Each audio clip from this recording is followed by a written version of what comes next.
Sekolah non-formal di Ambon jadi solusi pendidikan alternatif bagi anak putus sekolah.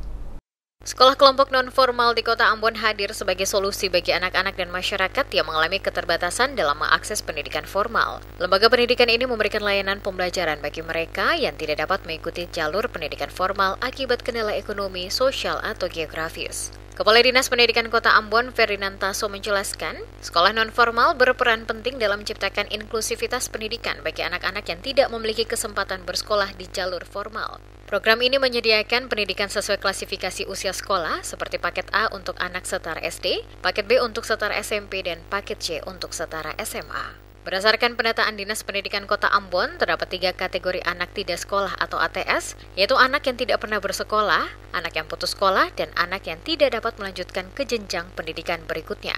Untuk mengatasi permasalahan ini, pemerintah menyediakan pendidikan kesetaraan sesuai dengan tingkat pendidikan masing-masing anak berdasarkan usia sekolahnya.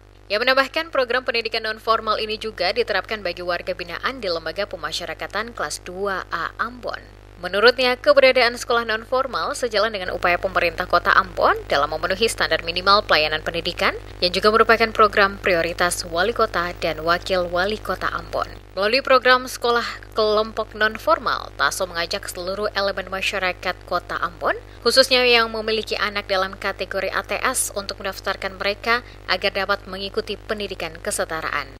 Di Sanggar Kegiatan Belajar SKB, itu sekarang lagi melakukan pendataan di semua desa kelurahan di Kota Ambon, mendata anak-anak yang ATS tadi. Ya.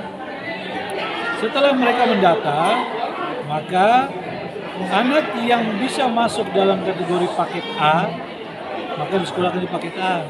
Paket A, paket B setara SMP, dan paket C setara dengan SMA.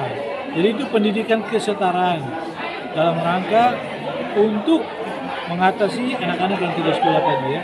Sebagai informasi, sekolah non-formal memiliki substansi pendidikan yang setara dengan sekolah formal, sehingga anak-anak lulusan pendidikan kesetaraan tetap memiliki kesempatan untuk melanjutkan pendidikan ke jenjang yang lebih tinggi sesuai dengan ketentuan yang berlaku.